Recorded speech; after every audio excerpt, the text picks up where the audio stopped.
Ang mga diskurso ni Kristo ng mga huling araw.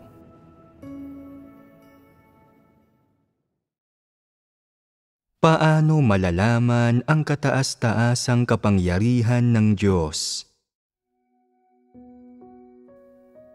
Paano nagkakaugnay ang tao at ang Diyos? Paano mo makikilala ang Diyos? Paano siya gumagawa sa tao? Ito ay sa pamamagitan ng paggamit sa kanyang mga salita kung saan ibinubunyag niya ang kanyang mga layunin, gabayan ka sa landas na dapat mong tahakin, subukin ka at sabihin sa iyo ang lahat ng hinihingi at mga pamantayan niya para sa iyo. Nauunawaan ng mga tao ang lahat ng aspekto ng katotohanan sa mga salita ng Diyos nang hindi ito namamalayan. Ang mga prinsipyo sa likod ng kung paano makitungo sa mga tao at pangasiwaan ang mga bagay, paano tratuhin ang kanilang mga kapatid, ang gawain ng iglesia at ang kanilang tungkulin, paano maranasan ang mga pagsubok, paano maging tapat sa Diyos, paano magwaksi, paano pakitunguhan ang mundo ng mga walang pananampalataya at iba pa. Lahat ng ito ay nasa salita ng Diyos at sinabi na niya sa sangkatauhan. Pero sa huli, hanggang sa anong sukat ito mararanasan ng tao? Pwedeng makita ng mga tao ang Diyos sa kanyang mga salita at makalapit sa kanya ng harapan. Maaaring may magtanong ng, nasaan ang Diyos na sinasampalatayanan mo? Ang mga hindi nakaranas nito ay hindi ito mauunawaan. Tama, nasaan ang Diyos? Hindi pa siya nagpapakita sa akin. Laging sinasabi na nasa ikatlong langit siya, pero hindi ko pa siya nakikita. Hindi ko alam kung gaano talaga kalaki o kataas ang Diyos o kung gaano siya kamakapangyarihan at kung paanong siya ay nasa lahat ng dako. Sasabihin ng mga may karanasan, hindi mahalaga ang mga bagay na iyon. Nakaharap ko na ang mga salita ng Diyos mula noong pinakaunang araw na nanampalataya ako sa Kanya. Ngayon ay 20 o 30 taon na akong nananampalataya sa Kanya at nakikita ko sa mga salita niya ang Kanyang disposisyon at diwa at mayroon akong ilang pagkaunawa at kaalaman sa Kanya. Matapos maranasan ang kanyang mga salita sa mga nakalipas na taon, kung isang araw ay lalapit ang Diyos sa akin at magsasalita sa akin, makikipag-ugnayan sa akin, makukumpirma ko na siya ang Diyos na naghayag ng mga salitang iyon. Siya ang kaisa-isang sinasampalatayanan ko, walang duda. Anuman ang hitsura niya, hanggat ang kanyang mga salita at ang mga ito ay pareho ang pinagmulan, siya ang Diyos na sinasampalatayanan ko, ang Diyos mula sa langit, ang isa na may kataas-taasang kapangyarihan sa kapalaran ko at sa lahat ng bagay. Siya iyon. Sa panahong ito, kailangan pa rin bang magsalita ng Diyos sa iyo mula sa langit? Anuman ang anyo o imaheng kinuha ng Diyos, hindi mo ito kailangang makita. Hindi kailangan. Hindi ka magkakaroon ng ganoong kuryosidad. Pero bakit? Pagkatapos ng ilang taon ng karanasang ito, ng pakikipag-ugnayan sa Diyos, kahit na hindi mo masabi na kilala mo siya, o sobrang pamilyar ka na, kahit papaano ay hindi ka na estranghero sa Kanya dahil sa Kanyang mga salita at sa mga karanasan mo sa mga iyon at sa kanyang gawa. Kasama mo siya, ginagabayan ang buhay mo, kataas-taasan ang kapangyarihan sa iyo sa araw-araw at sa iyong kapalaran. Labis niyang nauunawaan ang iyong kagalakan, kalungkutan, galit at kasiyahan, at alam mo ang sa Kanya. Hindi na mali ang pagkakaunawa mo sa Kanya o hindi ka na nagrereklamo tungkol sa Kanya, at sa lugar Niya sa puso mo ay masasabi mong Siya ang nasa trono at naghahari bilang hari. Kayang pamahalaan ang buo mong pagkatao. Ano ang ibig sabihin ng naghahari bilang hari? Ibig sabihin nito ay ginagamit mo ang mga salita ng Diyos upang lutasin ang anumang nangyayari, at ang Kanyang mga salita ang Panginoon ng puso mo. Hindi na ikaw ang Panginoon. Ang kaalaman at natutuhan mo, ang mga librong nabasa mo, ang mga karanasan at pangyayari sa buhay mo, hindi ka magagabayan ng lahat ng ito. Gagabayan ka ng mga salita ng Diyos sa lahat ng bagay. Ang mga ito ang magiging gabay na aklat ng buhay mo na nabubunyag at naisa sa buhay araw-araw sa iyong aktwal na pamumuhay. Ito ang paraan para magkaroon ka ng mga katotohanang realidad. Sa panahong iyon, kung may magtatanong ulit sa iyo, dahil nananampalataya ka sa Diyos, kilala mo ba siya? Sasabihin mo, kilala ko ng bahagya ang Diyos. Ayokong mangahas na gumamit ng mga salita para ilarawan ang Kanyang kapangyarihan at karunungan, o mangahas man na bigyang kahulugan siya, pero kahit papaano ay alam kong hindi maaarok ang Diyos. Napakarunong at kahanga-hanga at labis na nagmamahal sa sangkatauhan. Ang pagmamahal ng Diyos ay napakadakila, napakatotoo, at ang Kanyang disposisyon ay napakamatuwid. Hindi ba't ang katiting na pagkakakilalang ito ay mas mahalaga kaysa sa hindi tunay at malalabong kuro-kuro at imahinasyon ng mga tao? Kung ganoon, saan nanggagaling ang mahahalagang bagay na ito? Nanggagaling ang mga ito sa pagdanas ng mga salita ng Diyos. Iyon ay matapos mabigyan ng mga salita ng Diyos sa loob ng maraming taong ito, nag-ugat ang mga ito sa iyo at umusbong, namulaklak at namunga, at naisabuhay mo ang realidad ng Kanyang mga salita. Paano mo makakamit ang epektong ito habang isinasabuhay ang mga salita ng Diyos? Galing ito sa karanasan, ang patuloy na pagpapatunay sa mga salita ng Diyos sa panahong ito, pagpapatunay na bawat isa sa mga pangungusap ng Diyos ay ang katotohanan at ang kailangan mo sa iyong buhay.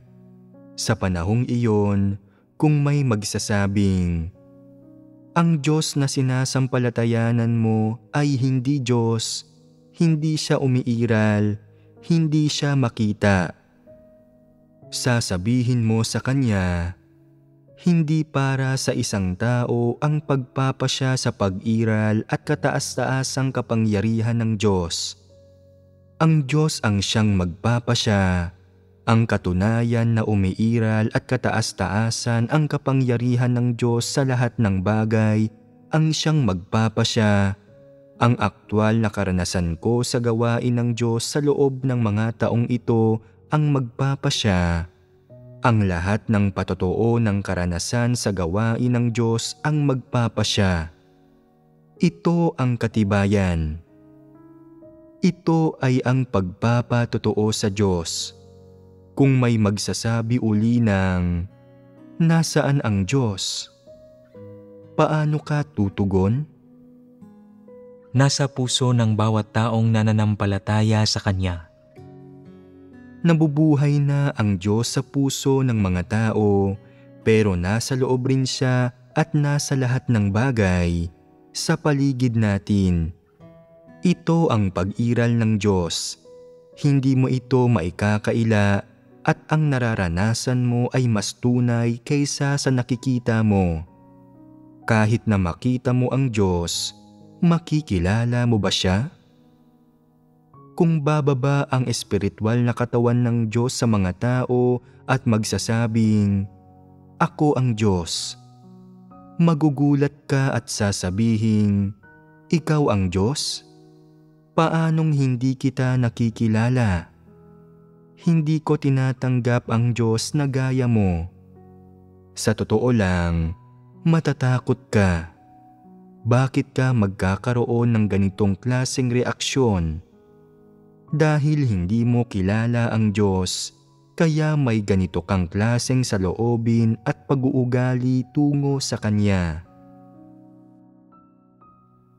Ano ang pinakamahalagang bagay na dapat pag-ukulan ng pansin kapag nananampalataya sa Diyos? Maaari mong sabihin na ang pagdanas sa Kanyang mga salita ang pinakamahalaga. Sa proseso ng pagdanas sa mga salita ng Diyos, anumang maling mga kalagayan mayroon ang mga tao, mga kalagayan ng paglaban sa Diyos o pagiging mapagrebelde, o anumang nakalilinlang na mga pananaw, lahat ng ito ay dapat na baguhin at lutasin gamit ang katotohanan. Sa ganitong paraan, unti-unting bubuti ang panloob mong kalagayan, lalong magiging normal ang relasyon mo sa Diyos at madarama mo ang pag-iral ng Diyos. Kung ang relasyon mo sa Diyos ay hindi normal, hindi mo madarama ang pag-iral ng Diyos. Hindi ba't may katotohanan sa lahat ng ito? May katotohanan sa lahat ng ito. Kung ang mga taong nananampalataya sa Diyos ay parang nabubuhay sa kawalan, walang ugnayan sa anuman, walang nakikita, walang alam, binabaliwala ang panlabas na mundo tulad ng mga tawistang monghe at madre na nagsasagawa ng asetikong pamumuhay, hindi ito ang tamang paraan. Kung nakakapagmasid, nakakaunawa at nakakaranas ang mga tao, makikita nila ang mga pagkilos ng Diyos sa maraming bagay. Subalit may ilang bagay sa kasalukuyan na napakalalim at hindi maaabot ng karamihan sa mga tao. Kaya hindi mo dapat bitiwan kung ano ang malapit para hanapin kung ano ang malayo. Tumuon ka lang sa mga salita ng Diyos at pag-aralang sukatin ang sarili mo sa mga iyon. Ano ang ibig sabihin nang sukatin ang sarili sa mga iyon? Ito ay ang makita kung mayroon ka bang iba't ibang kalagayan na inilantad sa mga salita ng Diyos. Kung nasaang katayuan ka, ano ang tinutukoy ng mga salita ng Diyos at kung anong kalagayan ng tao ang sinasabi niya. Lahat ng ito ay dapat na masuri at maunawaan ng malinaw. Minsan, maririnig ng mga tao ang mga salita ng Diyos ng isang beses, pero pumapasok ang mga ito sa isang tainga at lumalabas sa kabila at iniisip nila, "Hindi para sa akin ang mga salita ng Diyos. Wala akong ganitong kalagayan." Ibang tao ang tinutukoy niya. Ito ang maling paraan ng pag-unawa sa mga iyon at ipinakikita nito na hindi mo pa rin nauunawaan ang kanyang mga salita, na wala pa ring epekto ang mga iyon sa iyo at hindi mo pa nahimay-himay ang mga iyon. Magtamo ka pa ng karanasan hanggang sa dumating ang araw na marinig mo ang mga salita ng Diyos na nagsisiwalat sa mga tao at sasabihin mong, "Nagsasalita ang Diyos tungkol sa akin." Ito ay ang sukatin ang iyong sarili sa mga salita ng Diyos. Subalit simula pa lamang ito ng pagpasok sa mga salita ng Diyos. Maaaring hindi mo pa alam kung ano talaga ang kalagayang sinasabi ng Diyos. Kaya dapat kang dumaan sa isang panahon ng paghahanap kung ano ang katotohanang nasa sinasabi ng Diyos, kung ano ang mga hinihingi niya, at kung anong landas ang ibinibigay niya sa sangkatauhan. Kinapapalooban ito ng mga detalye. Hindi ka maaaring magsuri lamang ng panlabas na kalagayan at magtapos doon. Ano ang layon ng Diyos sa pagsusuri sa kalagayan ng mga tao at pagpapasiyasat nito sa kanila? Ito ay ang baguhin ang kanilang direksyon. Sinasabi ng Diyos na ito ay isang maling kalagayan. At kung nabubuhay ka sa ganitong uri ng kalagayan o kung mayroon kang ganitong uri ng pananaw, magagawa mong labanan ang Diyos. Isa itong pagre-rebelde, ginagalit nito ang Diyos, at isa itong tiwaling disposisyon na nabibilang kay Satanas at hindi umaayon sa katotohanan. Dapat mong baguhin ang landas mo. Habang nagbabago ng landas, dapat mong maunawaan kung ano ang mga hinihingi ng Diyos na may katotohanan sa mga hinihinging ito, at dapat mong maunawaan ang layunin ng Diyos at pagnilayan na ano ba ang hinihingi ng Diyos sa bagay na ito? Paano ko mababago ang landas, mapapalaya ang sarili ko, at malulutas ang ganitong uri ng kalagayan? Kinapapalooban ito ng paghahangad sa katotohanan. Hindi sapat na sukatin mo lang ang sarili mo sa mga salita ng Diyos. Karagdagan pa rito, kailangan mo pa ring maunawaan ang katotohanan at kilalanin ang sarili mo. Pagkatapos, ay madarama mo na dakila ang mga hinihingi ng Diyos sa sangkatauhan at mapupuri mo siya mula sa iyong puso. Napakarunong ng Diyos. Sinisiyasat ang kaibuturan ng puso ng tao. Inilantad ng Diyos ang kalagayan ko. Hindi ko alam na mayroon pala ako niyon, ngunit alam ng Diyos ang lahat ng bagay. Iyon na ba iyon? Napakalayo pa nito sa pagiging sapat, at hindi ito ang hinihingi ng Diyos. Hinihingi niyang bitiwan mo ang mga negatibo, mga maling kalagayan na nagmumula sa mga tiwaling disposisyon, at sa sandaling malutas mo ang mga iyon, magsagawa ka ng alinsunod sa katotohanan. Habang ang pagkaunawa mo sa katotohanan ay unti-unting lumalalim, lubusang magbabago ang panloob mong kalagayan at bibitiwan mo ang dati mong pananaw sa mga bagay, makikita mo na nakalilin lang ito, malalaman mo kung nasaan ang kamalian at kung ano ang diwa nito, at dahil dito ay malulutas mo ito. Kapag kaya mo ng ganap na bitiwan ang mga makamundong bagay at mga satanikong pananaw, kahit na pakiramdam mo ay inukaan ka sa loob, ang puso mo ay magsisimulang mapuno ng mga katotohanang naunawaan mo. Kung ano ang tamang pananaw na gusto ng Diyos na taglay mo, kung ano ang nais niyang magkaroon ka, kung aling mga pananaw ang tamang makamit mo at kung alin ang mali. May proseso para maunawaan ang mga bagay na ito na hinihingi sa iyo, na patuloy mong hanapin ang katotohanan at mas lumalim pa rito. At kapag tunay mong naunawaan ang katotohanan, ang puso mo ay ganap na masisiyahan at mapapanatag. Hindi madali para sa isang tao ang maniwala at tanggapin ang katotohanan.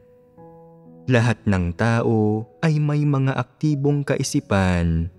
Lahat sila ay may mga kaisipan at ideya at tiwaling disposisyon.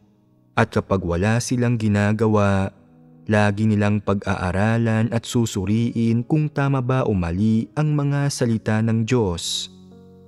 Kung may makakatagpo silang isang tao na nauunawaan ang katotohanan at ibinahagi niya ang patotoo niyang batay sa karanasan, makakatamo sila ng ilang pakinabang at pagpapatibay.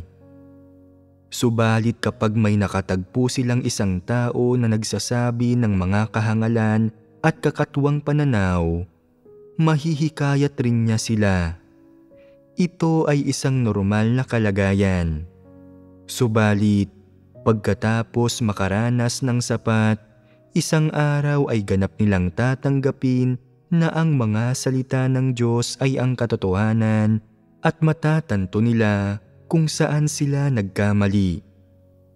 Subalit ang pagkatanto ba rito ay nangangahulugang maisasagawa nila ang katotohanan? Hindi pa sila handa.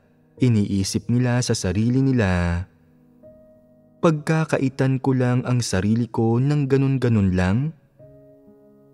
Gusto pa rin nilang magpatuloy sa pagsusuri ng mga bagay at anuman ang isipin nila sa kanilang mga puso, laging naroon ang kanilang pagiging mapagrebelde at tiwaling disposisyon.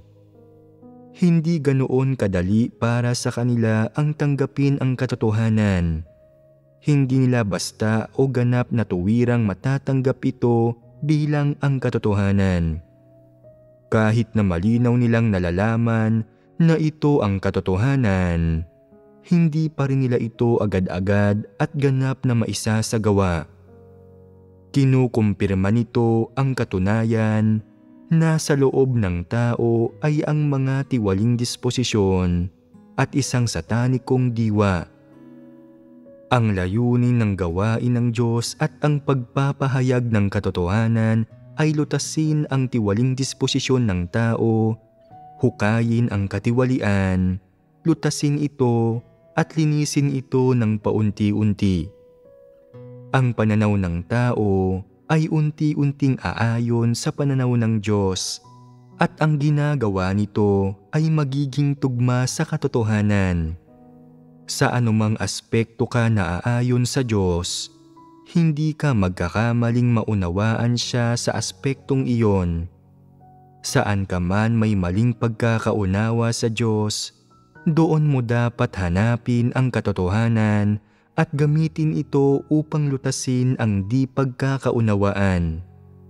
Hindi mo dapat laging igiit ang iyong pananaw, laging iniisip na ang maling pagkakaunawa mo ay wasto at may katwiran, na ito ay matatag at may katuturan saan man ito gamitin. Katawa-tawa ito. Ang mga tao ay may mga tiwaling disposisyon. Normal sa kanila na maging medyo mapagmataas. Maaari silang magbago hanggat tinatanggap nila ang katotohanan. Mapanganib kung sila ay kakatwa at may mga maling pananaw sa mga bagay at hindi magiging madali para sa kanila na tanggapin ang katotohanan at madalas na mali ang pagkakaunawa nila rito. Ang ganitong mga klase ng tao ay malamang na magkaroon ng mga kuro-kuro tungkol sa Diyos at sumalungat sa Diyos. Sila ang mga uri na nabibilang kay Satanas. Tungkol sa di pagkakaunawa sa Diyos, kung hindi hinahanap ng isang tao ang katotohanan, iisipin niya na mali ang ginagawa ng Diyos. Kung lagi nilang lilitisin ang Diyos sa ganitong paraan, nakikipagtunggali at lumalaban sa Kanya, lumalaban at nakikipagtunggali, Sa huli ay magtatapos ito sa kabiguan at sila ay lubusang mapapahiya. Ang katotohanan at ang Diyos ay laging lalabas na matagumpay. Kung mapapanatili mo ang isang mapagpasakop na puso at hahanapin at tatanggapin ang katotohanan sa iyong pakikipagtalo at pakikipaglaban sa Diyos, doon lamang pwedeng magbago ang iyong puso at kalaunan ay kailangan mong magpasakop sa salita ng Diyos. Ang proseso ng pagliligtas ng Diyos at pagkamit ng tao ay ang pagdanas sa prosesong ito, at ang mga mas gustong mamatay kaysa tanggapin ang katotohanan ay ilalantad at ititiwalag. Kung matatanggap mo ang katotohanan at makapagpapasakop ka sa Diyos, isa kang tao na sumusunod sa Diyos, pwede mong makamit ang pagiging kaayon niya at hindi na muling magre-rebelde o lalaban sa Kanya.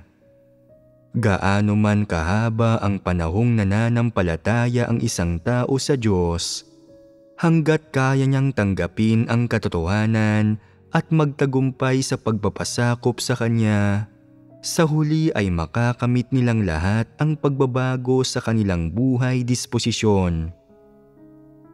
Hayaan ninyong bigyan ko kayo ng halimbawa. Sabihin nating pinag-aaralan mo ang botanika o agrikultura at nagtanim ka sa lupa ng 10 binhi ng punong namumunga.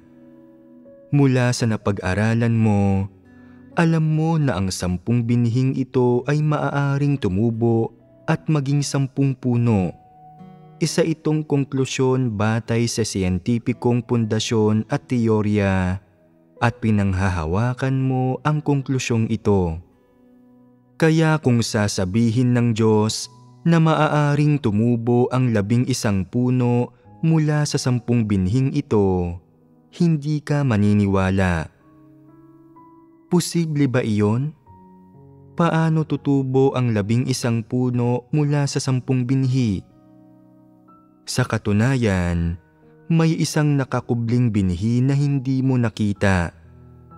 Ano ang batayan sa pagkapit mo sa sarili mong pananaw? Ito ay ang siyentipikong katibayan at kaalamang natutuhan mo.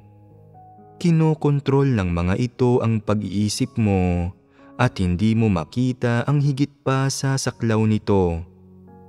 Kung kukunin mo iyon bilang iyong pamantayan, ibig sabihin ay hindi mo kinukuha ang mga salita ng Diyos bilang iyong pamantayan, at iyon ay pagre-rebelde ng tao. Iisipin mo, may pundasyon ako. Paano mo nasasabi kung gayon na ang konklusyon ko ay hindi ang katotohanan? Ang sinabi mo ay walang batayan. Paano mo kung gayon masasabi na ang mga salita mo ay ang katotohanan? Ang mga iyon ay ganap na walang pundasyon. Ilang tao ang nagpatunay nito? Sino ang nagpatunay nito? Sino ang nakakita? Nasaan ang mga katunayan? Itinatatwa mo na ang mga salita ng Diyos bago mo pa makita ang mga katunayan. Laging naglalagay ng tandang pananong sa kanyang mga salita. Lagi siyang itinatatwa, laging nadarama na ang sinabi ng Diyos ay mali. Ang konklusyon ko ang tama dahil napatunayan na ito. Isa akong akademiko sa larangang ito, isang profesional, kaya ang konklusyon ko ay dapat markahan na tama. Itinutumbas mo ang 10 binhi sa tutubong 10 puno, kaya hindi ka naniniwala sa Diyos kapag sinasabi niyang 11 puno ang tutubo. Ngunit kapag ang resulta at katunayan ay 11 puno ang tumubo, makukumbinsi ka ba? Oo, makukumbinsi ako.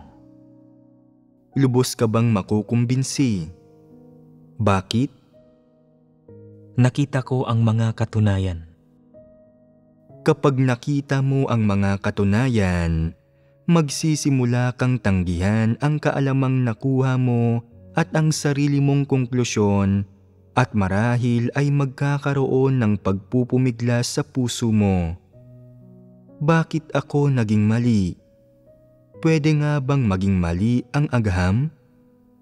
Sa prosesong ito, pag-aaralan at susuriin ng mga tao kung tama ba o mali ang mga salita ng Diyos at paghahambingin ang mga ito. Alin ang tama, ang mga salita ng Diyos o ang siyentipikong pangangatwiran? Sino ang malamang na tama? Naroon na ang katunayan, subalit hindi pa rin sila lubos na matanggap ng mga tao at dapat pang maghintay ng ilang taon bago sila lubusang makumbinsi ng ginawa ng Diyos at tunay na tanggapin ito. Ang Diyos ay hindi nagsasalita o kumikilos ng walang pundasyon. Ang proseso ng kanyang mga pagkilos ay hinahayaan kang makaranas at matuto sa sarili mo hanggang sa makita mo kung ano ang mga resulta. Ano ang makakamit mo sa prosesong ito? Hinahayaan itong magkaroon ka ng tunay na pagpapatibay sa mga pagkilos ng Diyos. Hindi niya hahayaang sabihin mo ng walang batayan na, "Ikaw ay Diyos, ikaw ay dakila at marangal, marunong at kahanga-hanga." Hindi niya hinahayaang magpatotoo ka sa kanya ng ganoon. Sa halip, ginagamit niya ang mga katunayang ito para maranasan at makita mo mismo. Hindi sasabihin ng Diyos na mali na ang 10 binhi ay tutubo at magiging 10 puno. Hindi niya ito pabubulaanan o hindi siya makikipagtalo sa iyo, ngunit gagamit siya ng mga katunayan para patunayan ang punto at hayaan kang makita mo ito mismo. Marahil ay sinabi ito ng Diyos sa iyo noong 20 taon ka, subalit hindi niya sinabi na, "Ako ang katotohanan at dapat kang makinig sa akin." Hindi iyon sinabi ng Diyos. Ginawa na lang niya iyon at nakita mo ang resulta noong 30 taon ka na. Ganoon katagal ang inabot. Nakipagtalo ba ang Diyos sa iyo noong panahong ito? Kung ganoon, sino ang nakikipagtalo? Ang mga tao ang nakikipagtalo sa Diyos at laging nag-iisip na mali ang Diyos. Hindi siyentipiko ang sinasabi at ginagawa niya at hindi makatwiran. Gustong-gusto ng mga taong makipagtalo sa Diyos pero nananahimik lamang siya at patuloy na gumagawa. Paglipas ng 10 taon, matutuklasan mo ang isang katunayan at matatakot. Naku, mali pala ang pananaw ko. Sa oras na tanggapin mong mali ka, ang konklusyon sa bagay na iyon ay nabuo na, pero matatanggap mo ba ito? Tinatanggap mo lamang ang isang kakaibang pangyayari, subalit sa puso mo ay hindi mo pa rin talaga alam kung ano ang nangyayari. Gaano karami pang mga taon ng karanasan ang kailangan mo? Maaaring abutin pa ng 1 dekada ang pagdanas mo nito bago mo makumpirma na ang konklusyon sa kung ano ang ginawa ng Diyos sa bagay na ito ay tama at na ang Diyos ay ang katotohanan at tama, samantalang ikaw ay mali. Pagdating mo ng 40 taon, lubusan ka ng makukumbinsi at sasabihin na ang Diyos ay ang katotohanan, siya talaga ay Diyos at ang ginagawa niya ay napakakahanga-hanga at tunay. Napakarunong ng Diyos. Pinagkakaitan mo ang sarili mo. Tingnan mo, ilang taon ng karanasan ang kinailangan? 20 taon. At ano ang ginawa ng Diyos sa 20 taon na ito? Hindi siya gumamit ng mga formula para sabihin sa iyo, gaya ng pagpapaliwanag ng tungkol sa Newton's Law. Gumamit siya ng mga katunayan para ipakita sa iyo ang ilang bagay at binigyang liwanag at ginabayan ka para maunawaan ang mga iyon sa pamamagitan ng mga kakaibang pangyayari at mga kaganapan sa paligid mo. Magkakamit ka ng kaunting pagkaunawa matapos ang 3 o 5 taon at sasabihin na, "Mali ako, ngunit lubusan ba akong mali?" Mas danasin mo pa at ilalatag ng Diyos ang ilang katunayan para sa iyo.